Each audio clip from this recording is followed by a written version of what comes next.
It's mid-afternoon. Lunch is probably sitting fairly heavy in your tummy at the moment, and drinks seem like an eternity away. And you're probably thinking you're going to have a little nap in my session, aren't you? Well, you're not going to. Good afternoon and welcome to the conference Twilight Zone. No naps. Well, we've got 4 topics this afternoon, or sections to look at. How suppliers want to be managed. It's almost a loaded question, isn't it? Having a look at getting better outcomes from the supply side, and then talking about capturing innovation from suppliers, what we can do and how we can do that. And we're going to wrap up with some 10 rules that you may decide to obey or disobey, whichever one you prefer. So look, we've got 60 minutes. I don't think it's too long for me to offend you. If you're feeling aggrieved over anything, please use the Fleetcare stress ball to throw it at me. It's much nicer than water bottles or laptops, iPads, iPhones. Stress balls are best. I think from an industry's perspective, procurement's come a long, long way, and certainly from a supplier view, we've seen this. There's been quite a dramatic change in 5 years. The quality of tenders are getting better. Questions are still ridiculous sometimes, but so are our responses. But the tenders are definitely improving. The measurements are getting better. And really, you know, I applaud the industry. It's come so much further in 5 years. It's quite amazing. And certainly, as I said, suppliers are noticing that. So these topics for me are really quite good because we can actually talk about some of the elements that will get you there and maybe going a little step further. And I've recognised a number of the faces, so if you've been to one of the numerous CIPSA events this year, congratulations, because I think they've run an absolutely wonderful program this year. I've spoken at a couple, and there is a little bit of repetition, only about 5, maybe 10 minutes worth at the most, of some of the themes that I've talked about at some of the other presentations. But they're very relevant to what we're talking about here today, so just bear with those a little bit if you may. But we're trying to generate how these topics. The important thing before we even start on any of this, don't you hate that? Okay, let's just drive this backwards and forwards a bit.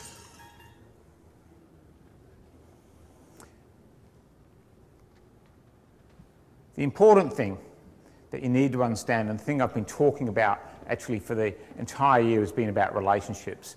And whilst I say that as an industry you've come a long, long way and you've actually really brought along some fantastic changes in the last 5 years, what hasn't come with you has been the soft elements.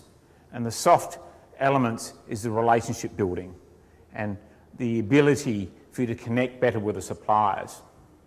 And I think this is only natural for this to occur, but this is an area I've been talking about through the year, and this is something I'm going to talk about a lot for the next 55 minutes, is about using relationships as a way of getting those 3 key things today.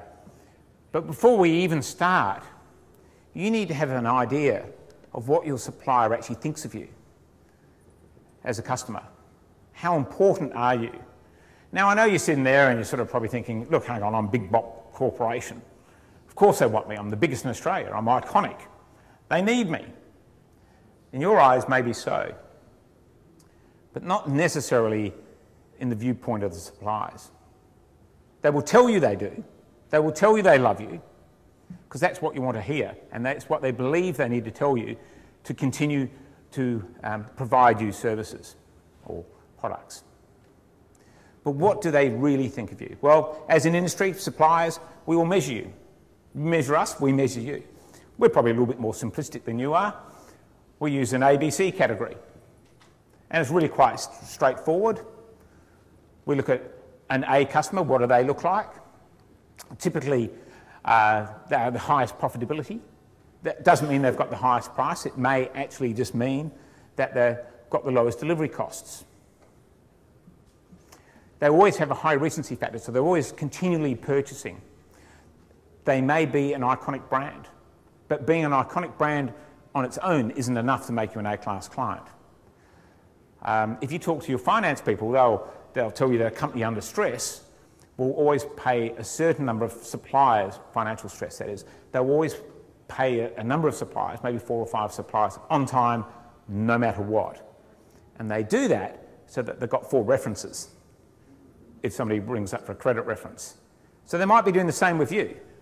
I want an iconic brand, so it's good for tenders, it's good for my brand image out there. So they're using you to get what they want. So they may classify you as an A-class customer for that.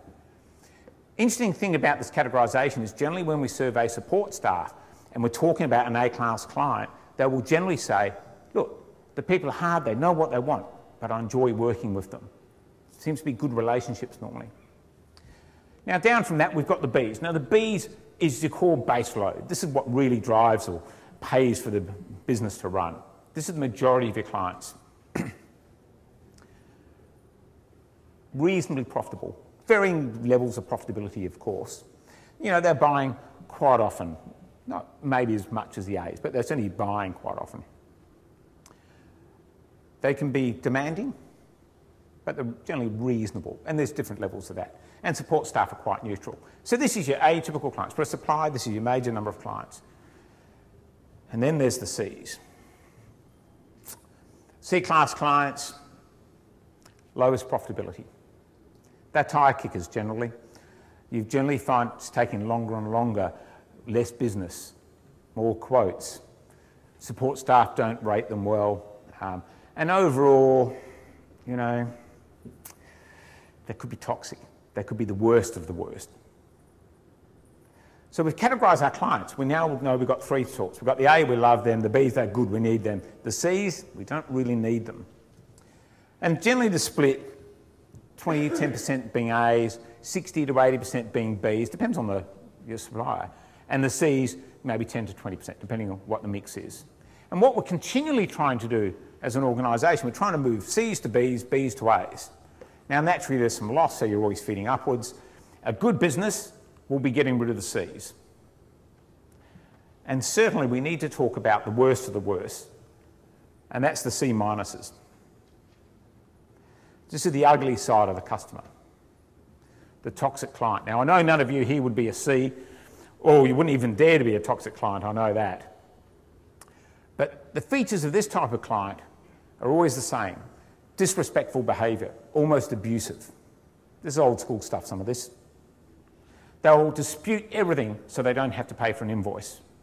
I mean, they'll sell their grandmother or give her away not to pay an invoice. They question everything. They are really absolutely high maintenance. I think the worst bit, the absolute worst thing about C-class customer is they suck the very lifeblood and energy from the support staff. They literally bring them to their knees. And you need to be worried about this, because if you've got a supplier that can't control their C clients, or they've got toxic clients on how they manage them, then you've got a problem. Because while their support staff servicing that squeaky gate, which is banging like a dunny door in a cyclone, they're not servicing your customers. They're not servicing you, your people, because they're focusing all their energy on a low margin, low volume, high cost piece of business, being a C class or a toxic client. So this is important for you to have an understanding on how your suppliers actually measure their clients and how they manage their Cs and their toxic type of business. But for you to know how you're ranked is really very helpful, because if you're ranked as an A class or let's say B+, then naturally your supplier is going to want to do more for you. It's clearly obvious, isn't it?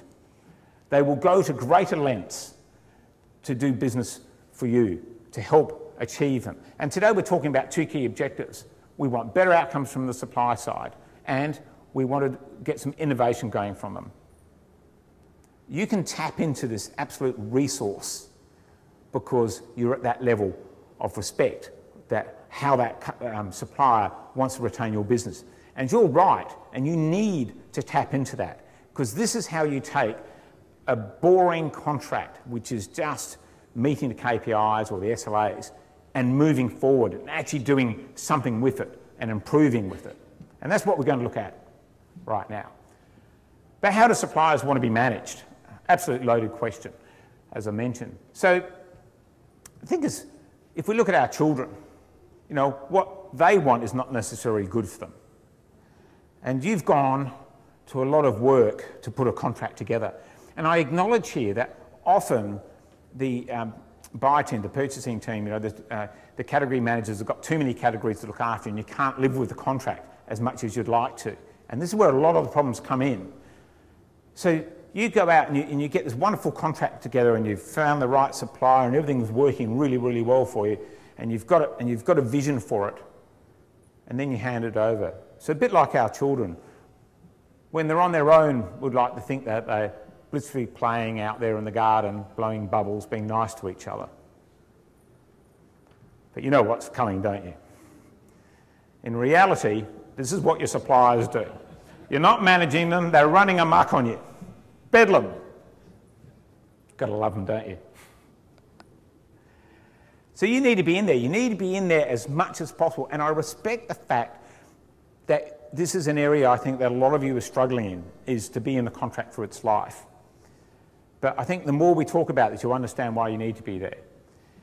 And there we go, we're back to relationships again, because this vision that you've got on this contract will probably be destroyed by your end users, by your operation department, by your manufacturing department, because they haven't got the same training that you've got. They don't have that same vision you've got. And you need to understand what the relationship structure's like. And you need to educate the other people around you about that. So what is the relationship structure? What does it look like? What's the difference between you and me? Well, there was a great book in 1991 that came out, and I hope some of you have read it. At last, we were given a manual on relationships to explain to us, well, men and women are slightly different. It's hardwired, it's in there, it's not our fault. Explains a lot of things. My wife's fantastic. She shot out and bought 2 copies, naturally. I thought it very interesting that my copy arrived with 25 little yellow post-it notes inserted on it, highlighted paragraphs, red circles, exclamation marks and all that. Her copy looked quite clean. Anyway, like a good couple, we grabbed our books and we hopped in bed and we started reading together because we thought it was going to be safer if we read it at the same time. And I'm reading through and I'm thinking, oh yeah, that makes sense. And every once in a while I'd get that look. I think, hang on a minute, what have I done? And, you know, I'm finding this is interesting. This is telling me things that I thought I knew, but it just said to me, this is why it is. And then there it was, page 68. It's there in black and white. Women can't read maps. I knew this. Honestly, I knew this already, and it was like clarity. It was a flash of lightning in front of me. Because my wife's hopeless at maps. I mean, she's absolutely a brilliant person. She's so intelligent. She's so good at all the things that she does. But she can't read a map. Seriously, if we go out and she's got the map, we just go in decreasing circles if I don't take control of it. It's the wrong way. Turn left. No, you've got to turn the map up the other way. She can't even find north. Heaven forbid. Anyway, look, we solved that problem. We bought a GPS. So we've now both got somebody to yell at in the car instead of each other. It's a great investment. Okay, I admit, I'm not perfect either. This is tough for me to say this. But, you know, I typically get to drive on those Sundays, so we get in the car and off we go. And she's very smart, as I said to you. So, you know, we're driving along, subsonic speed, kids are in the back, and we're approaching the left-hand corner. And she knows, once again, that I'm probably going to forget to turn left here. And I'm merrily in my own world, and she'll say, you're going to go left here? Bang goes on the brakes, the kids are in the back seat, they're hanging onto their harnesses, she's almost kissed the dashboard. On goes indicator, left. Now, I knew that. But she's smart. Because what she did is she knows, if she says to me, you've got to turn left here, you know, you've been to my mother's 100 times this year, you should know where she lives. What would have I done instantly? I know where I'm going a different way. This is just typical of you trying to control everything. Why don't you drive? Is that how the conversation goes? Yeah, sure does, doesn't it? But what she managed to do was she actually sold it to me in a slightly better way. She was quite subtle. Maybe you should go left here. Oh yeah, that's the one I wanted. Yeah, you're right. So she's managed to keep the relationship on track and achieve the same outcome. I'll tell you, she manipulates me all day, I'm sure. So the book we need, of course, is this one, isn't it? What's the difference between a buyer and a seller? Now, I'm a salesman. You didn't notice that, did you? No, I didn't think so. It was subtle. So, you know, if this was a couple of thousand years ago, I would have been a hunter. Would have had a big spear. I would have gone out from the little village, killed little furry animals, brought them back, put them on the fire and eaten food. And of course, when the seasons are good, I would have come out and come to your village, which is over the hill and down the valley, and raided it. And you would have all been there defending. You're going, no way, you're not coming in here, you're not taking stuff from us, and you would have defended it like you do today. I'm only going to let you have so much. You can have a little bit of grain, but you can't have all of it. So wars would have been won and lost during this period of time, and we would have moved onwards because the seasons have changed and we've got to get back to the thing of survival, of actually eating and surviving. And this is the basic difference between us. We have two very, very converse things. So when I come to you during a tender, or you come to me during a tender, you want the lowest price possible. Don't pay them much, they don't deserve it. I want the highest price. Come on, we're good guys, we do a wonderful job, give us lots of money. You want extended payment terms. Pay them once a year, that'll do them. For us, pay us all the time, pay us daily actually, because we're really good people. And then when it comes to KPIs, what do you want? Make them work. What KPI do we want? Hey, we just need one. The only KPI that's really important is payment days. We just want to track how often you're paying us daily and which hour. It's an easy life together, isn't it? And this is pretty well how it works. Every time we get together during a tender, a negotiation, an ongoing contract, a review meeting, we're coming from opposed directions. You're coming from one side, we're coming from the other. Our job, of course, is try to come or limit the differences and meet in the middle somewhere. It can be challenging.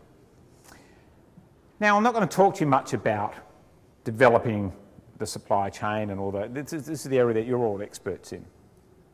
However, if we look at stage 3, stage 3 in this model is important. And this is about the development of personal relationships and trust. This is relationships, trust. This is the area that is so often neglected. And it's the one that we need to work on. So, you know, Ford wrote in 1980 odd, whenever it was, about developing these relationships. And certainly, you know, I think if we look at this, and you know, in some respects it's old school, but it's still very relevant to today, you know, about improving or increasing the experience for both buyer and seller. Okay, that always sounds nice, doesn't it? Minimising uncertainty in the relationship. This is a big point.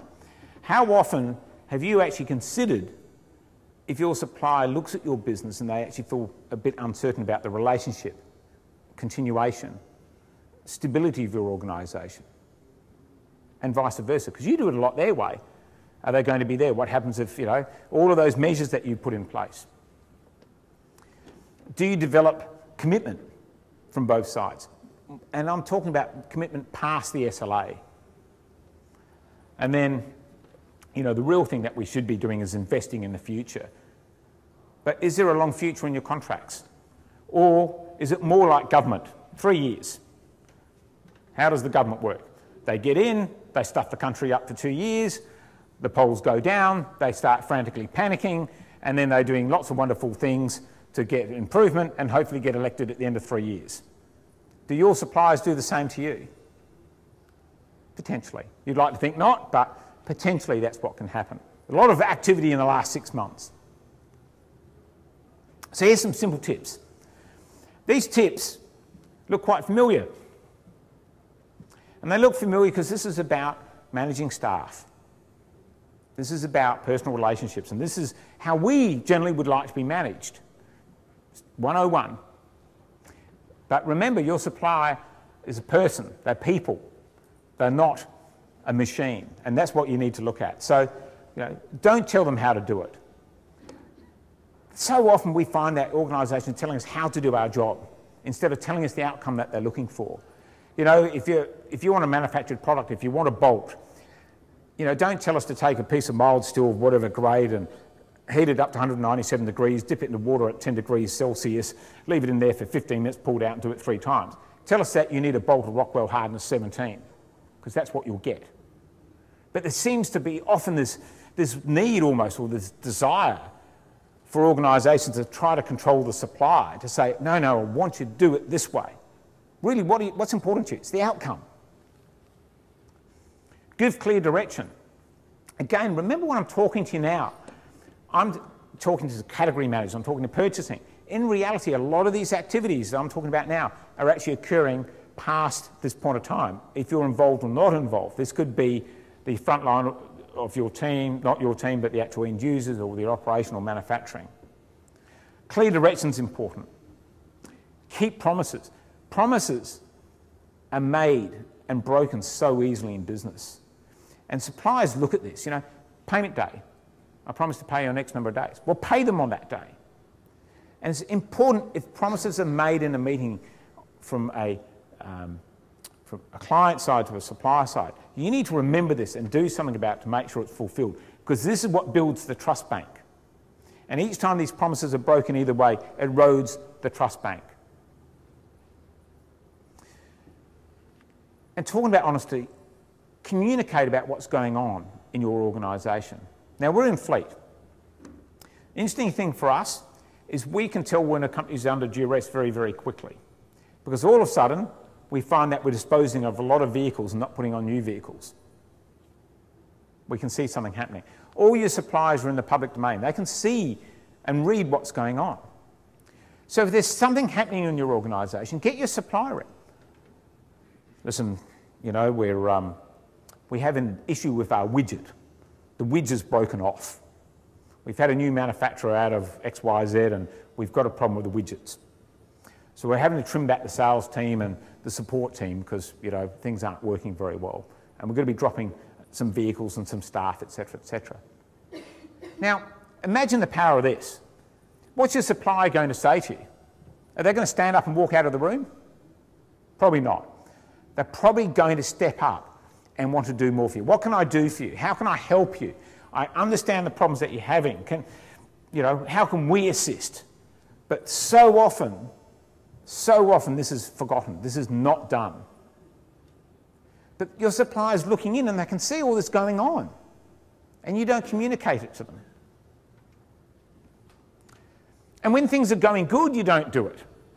Because just as much when the organisation's under growth stress, and we see it, we all of a sudden see orders coming in for new vehicles for the sales departments. We think, hello, they're ramping up, what's going on here?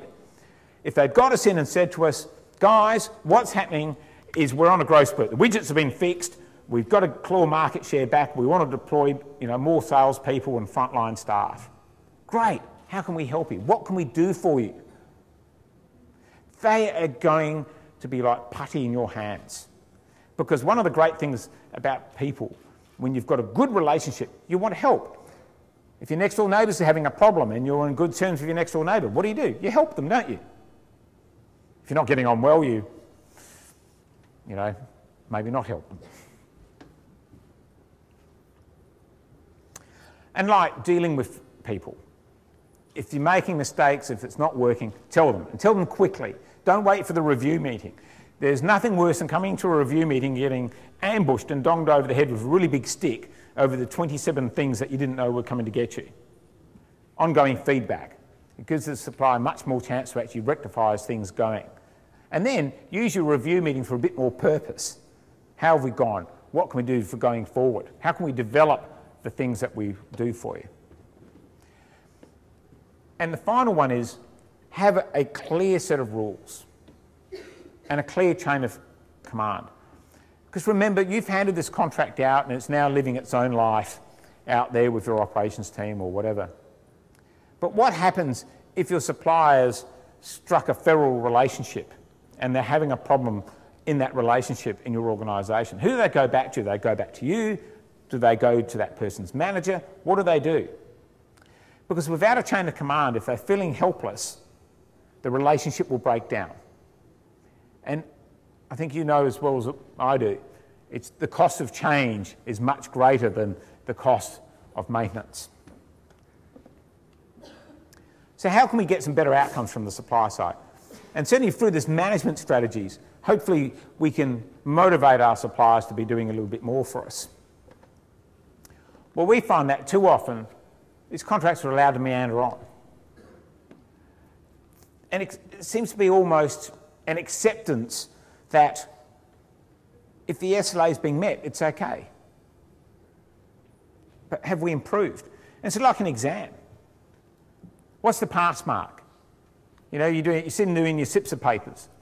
What is the pass mark? Is it 50%? We'll get 51. Because does 59 give you anything extra? Probably not. And we find often that these relationships, these contracts don't improve. They just meander on. They're doing a good job. They're meeting the SLA. But as someone actually said, this isn't broken, but we can improve upon it. We can actually go one step further than where we are today. Are you working on that today? And the answer is probably not. Probably because you're bunkered in looking at the next category that's coming up for you. But there's a lot can be done. You might have a 3+1+1 contract.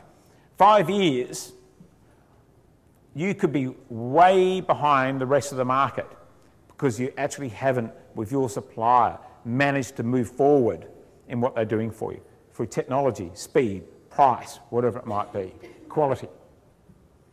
And these are the things that you've got to continually come back to.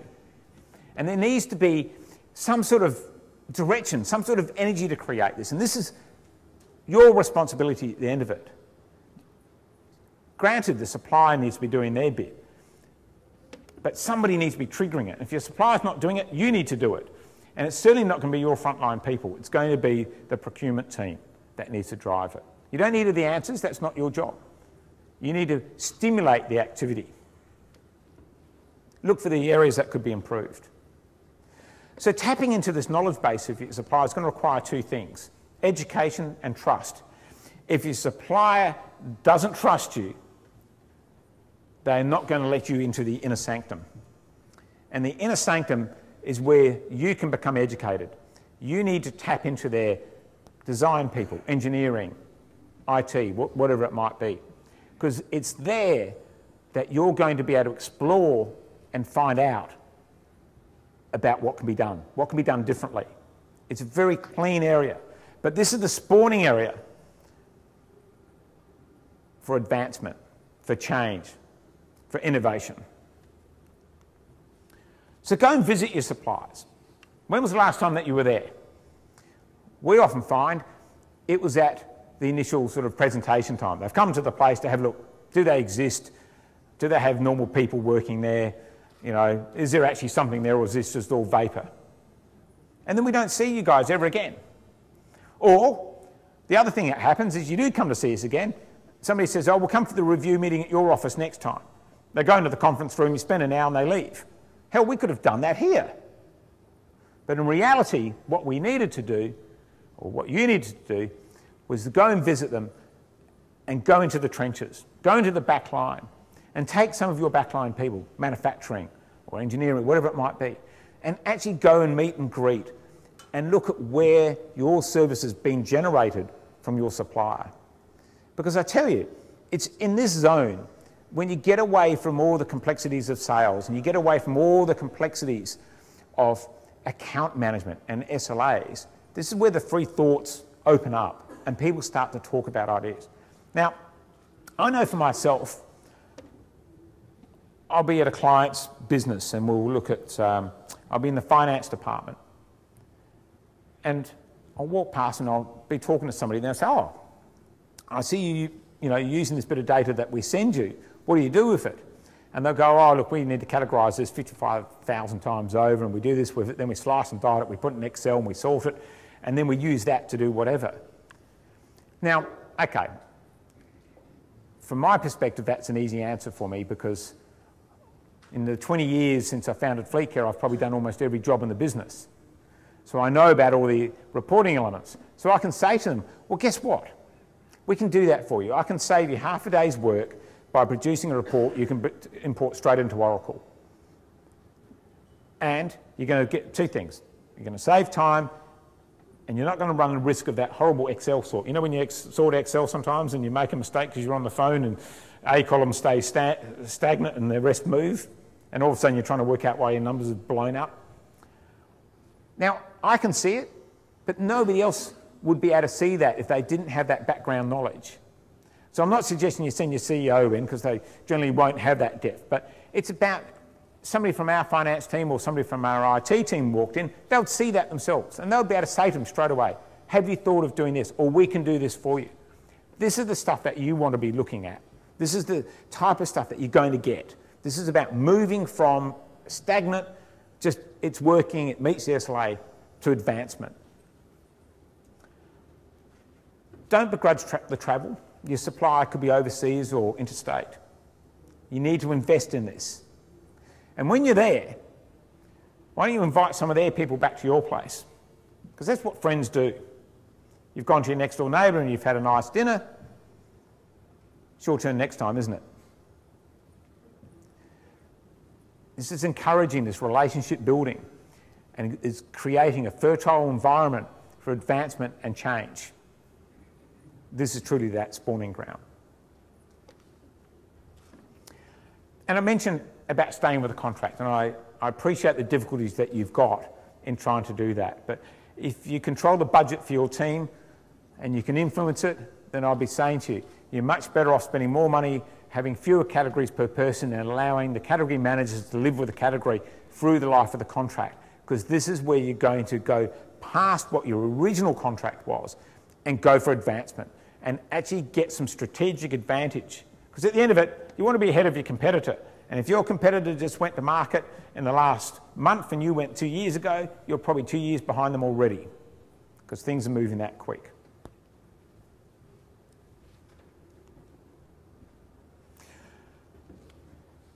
The basic checklist, I'm not going to run through this. This is pretty well what we talked about.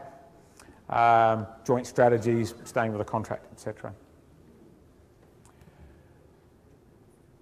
This capturing innovation, this is a really interesting topic to me, is how do we actually get innovation captured? How do we actually get it happening? And I've talked about going to visit the supplier, about looking, that's not actually innovation, that's just improvement. But how do you truly get creativity and innovation? And I tell you, it doesn't happen often. Well, first thing we've got to acknowledge is that innovation doesn't come from a water bottle, doesn't come from a computer, it comes from up here. This guy. And it's the human mind, which is its complexities and its needs and its wants, that we need to understand to be able to extract from it, or motivate it, for a better word, into doing something for us. Now this is a scan of a supplier's brain. It's a very handsome brain, as you notice, very large. All suppliers are very, very intelligent. I don't know if you knew that. And if you've been in a review meeting and you've actually had a supplier sitting opposite you and you're going through a number of issues, you've had meetings like that, haven't you? And have you noticed how the account manager glazes over? Have you seen that? Yeah. Do you want to have a look at what his brain looks like when they glaze? That's exactly what's happening. Absolutely nothing. But let's have a look at the human mind, the brain. How are we going to work on this? Well, let's do a bit of an exploration. Lots of little whizzy funny bits up here, apparently. And just sitting up here is the limbic system. This is very old, very, very old, very established core system of the brain. It's in all mammals. And this is the one that actually allows us to survive. And it's a drug addict. It lives on dopamine. And dopamine is the feel-good drug. So if we present a piece of chocolate and a Brussels sprout to you, and you eat the piece of chocolate, the dopamine goes, whoo, here it comes. If you have the Brussels sprout, not as much. Well, unless, of course, you're weird. But for most of us, we get a dopamine hit with chocolate and we don't with the Brussels sprout. And this is because the evolution of our brain has been survivability. So it's saying it needs calories to survive. The Brussels sprout's not going to give you too many calories and the other one will. And this is why it's so hard for us to be in dieting. This is why it's so hard, because ultimately comfort food's a reward factor. You get a dopamine hit, you feel good about it. This is nature's way of stopping us from dieting to death. Well, for some of us. So this limbic system operates on a number of fronts. It's our reward system at the end of it. So eating, drinking, breathing, love, lust, reproduction, and goals. Goal achievement is also rewarded.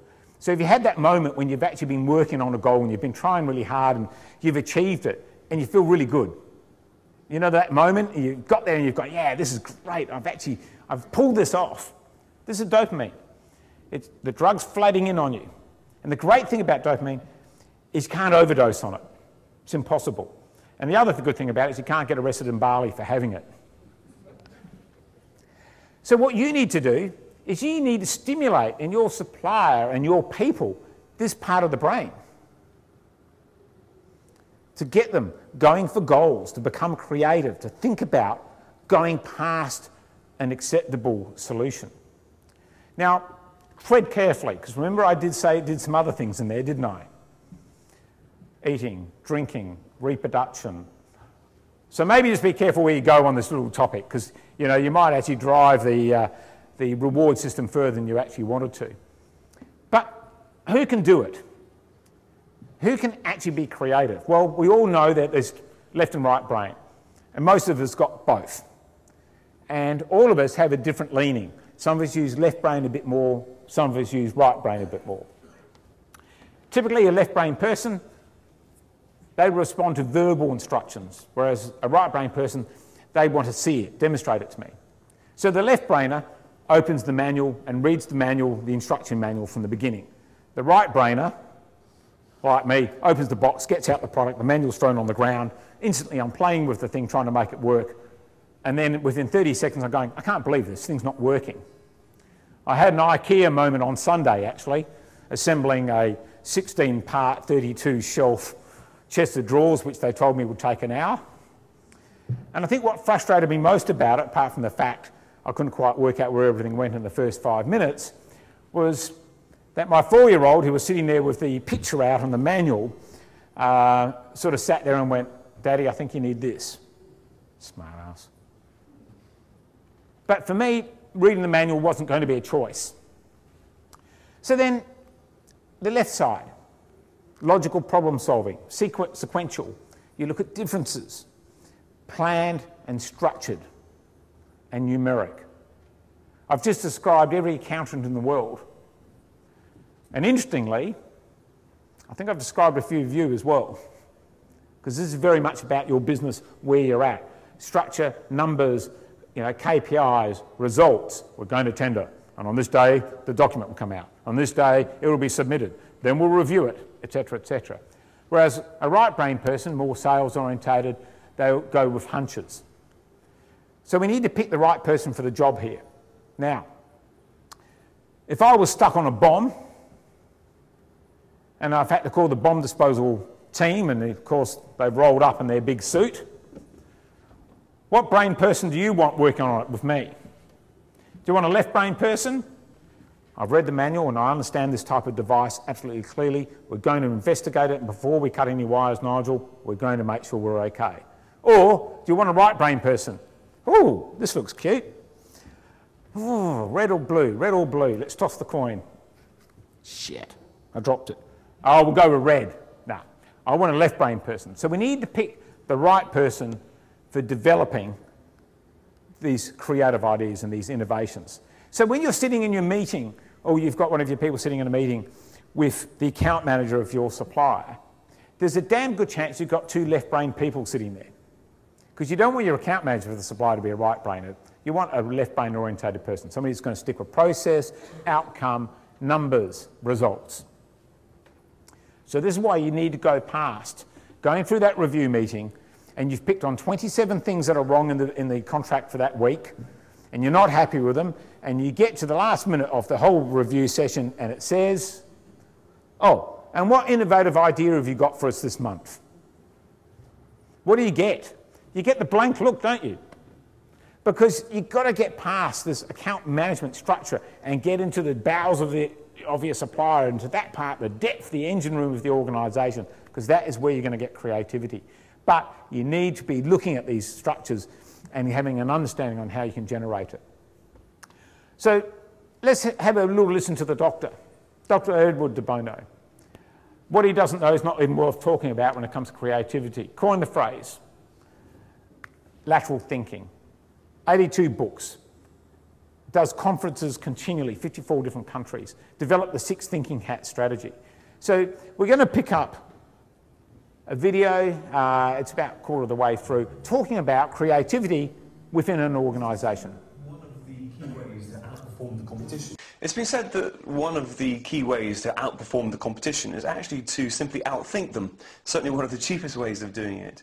So is that the reason why, out of all the sectors of society, business is one of the ones that has embraced your ideas the most? When I wrote my first book, which is not about business at all, the business sector were the first to be interested in thinking. And that has been my experience. Business sector is more interested in thinking than any other sector of society. Because in business, there's a bottom line, there's a real test. You can prove you're right in an argument, be bankrupt next week. There's an actual reality test.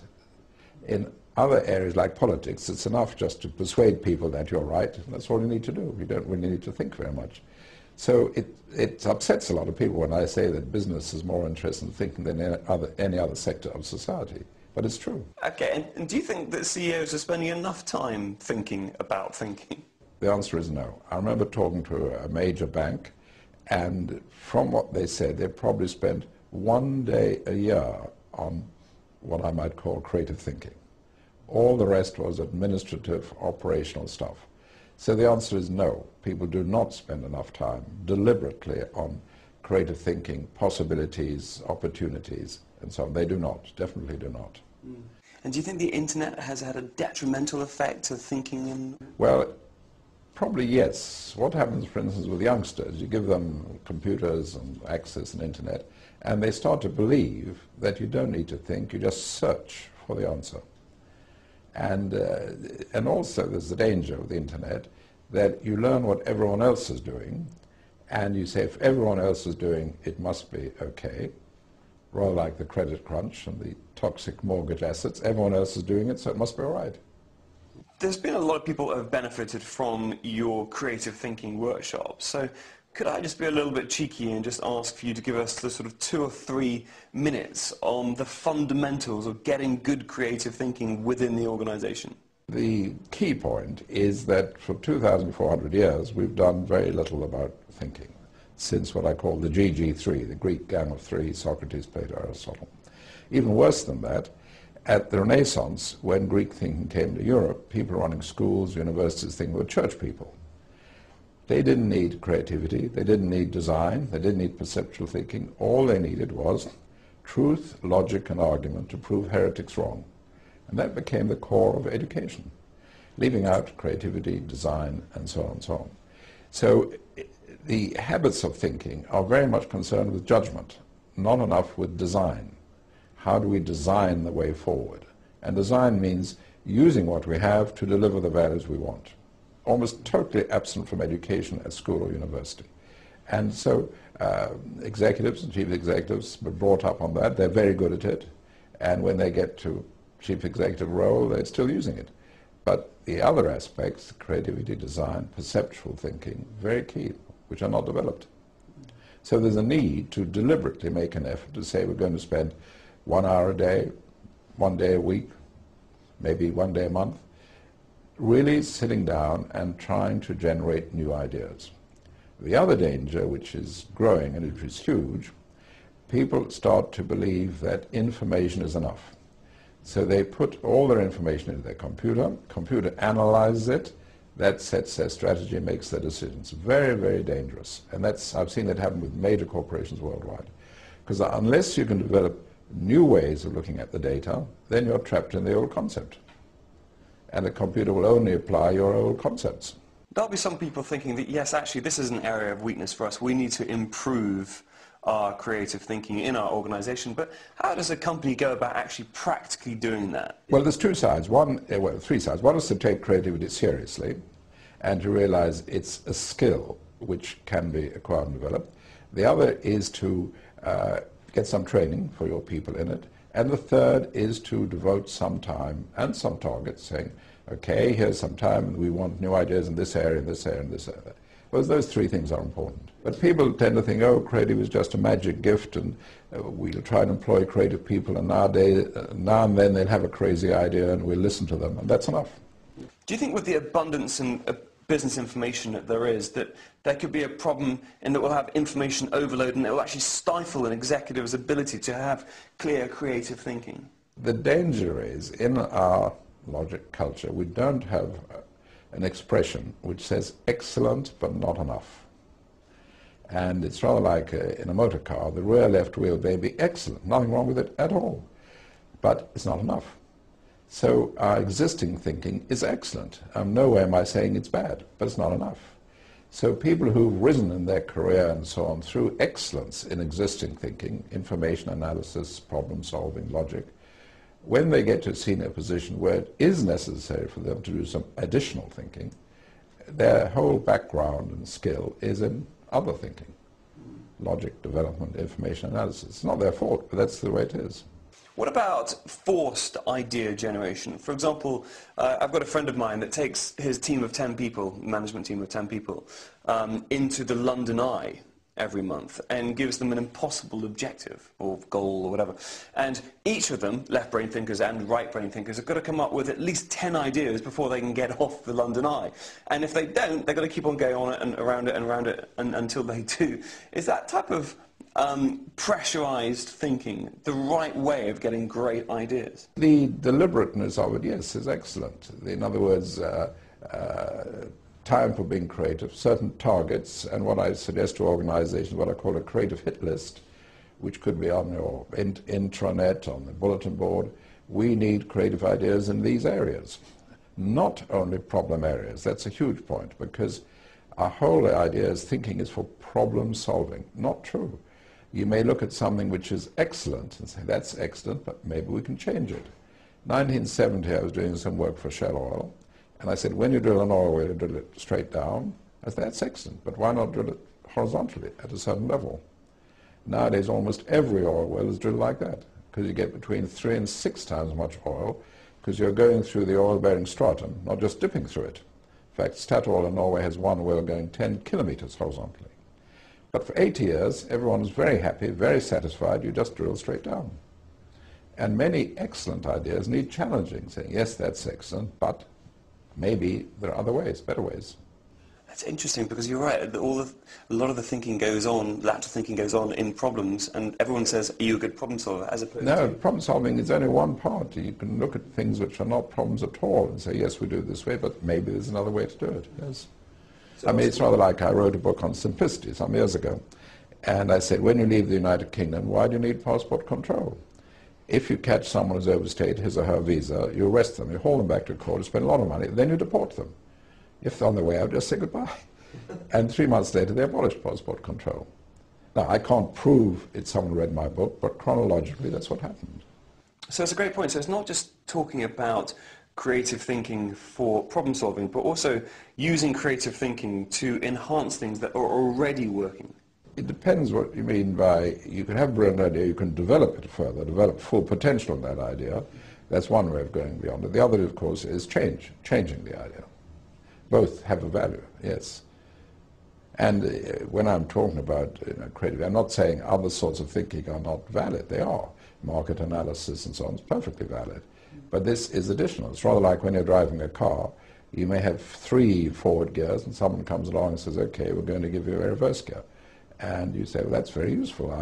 When I'm stuck in a situation, I can use it.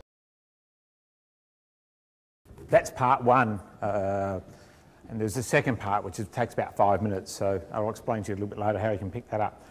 But certainly, you know, he's got some absolutely valid points, and he's the master of creative thinking. So, you know, pick up a few of those.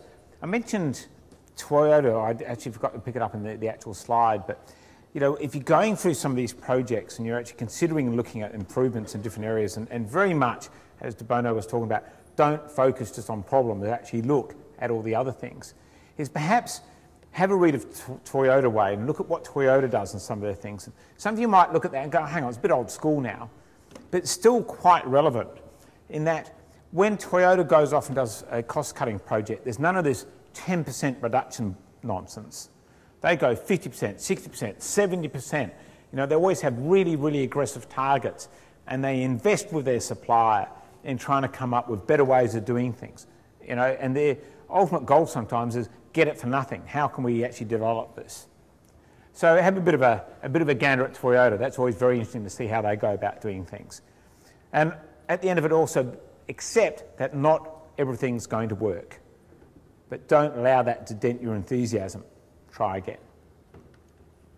So look, we're at the sharp end. We'll wrap up. We've got 10 rules to look at on dealing with successful suppliers. I want to put a slightly different spin on it. Let's look at my top 10 supplier frustrations. Number 10. Remember, this is not all about you guys. It's often about you've moved the contract and there's an end user and they're doing this for it. Moving the goals. They tell us that's really good, but now we want you to do it differently. Happens a bit. Number 9. You've had a problem with a contractor, you've got rid of them and you've replaced them. Well, don't paint us with the same brush that the other guys were with. We should not be tarnished by the reputation of your previous contractor.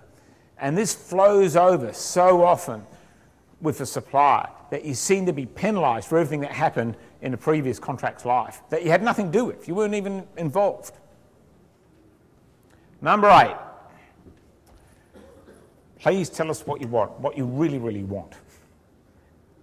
God, tell you, seriously. Got no idea how often the mind changing goes on. So maybe a little bit of planning or a bit of discussion with your supplier and with your team before it goes to that next step. Number 7. And in the review meeting, please don't use a carrot as a stick. I mean, a carrot's meant to entice or, you know, give us a reason for wanting to do more. I mean, I've been beaten up with a carrot in a review meeting. So, a stick's a stick, a carrot's a carrot. Remember that. At least when you see a stick coming towards you, you know you've got to duck or brace for the pain. Number 6. Unless, of course, you're in the cutting edge of technology or manufacturing or IT, something like that, then your needs are probably not that unique. It's probably been solved before and quite successfully. We know you're often special, but sometimes not that special. Number 5, we're halfway there. And if an agreement's in jeopardy, tell us that it's in jeopardy. But don't use it as a threat when it's not.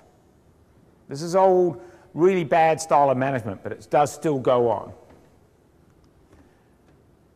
Number 4. You come to us with a problem. You're telling us, what's wrong with it? What's the problem? Well, we've got a problem. What is the problem?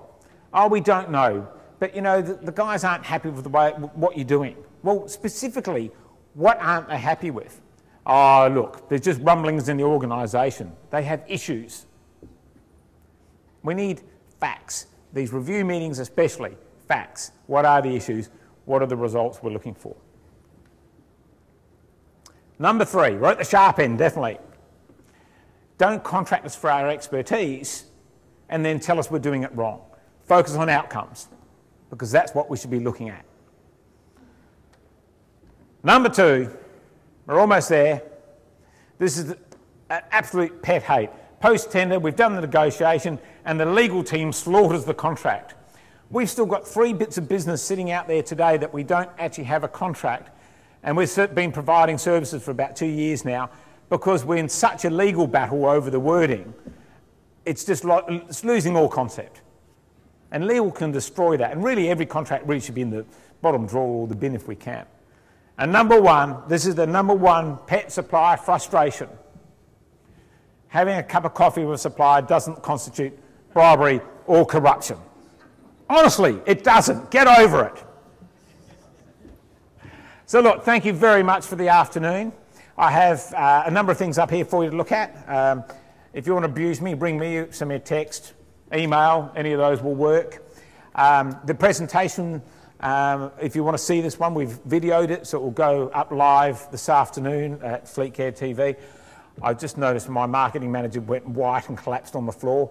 No, it'll actually be Monday, it will go up.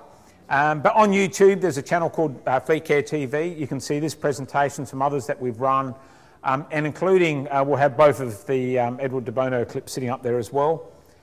If fleet is one of your categories, have a look at joining the LinkedIn group called the Australian Fleet Managers Forum. It's got some really good conversation topics happening on that, and would love to actually hear from more suppliers about some of the issues that they're having in the general domain. Thanks for your time. Actually enjoyed this afternoon, and enjoy the rest of your conference. Thank you.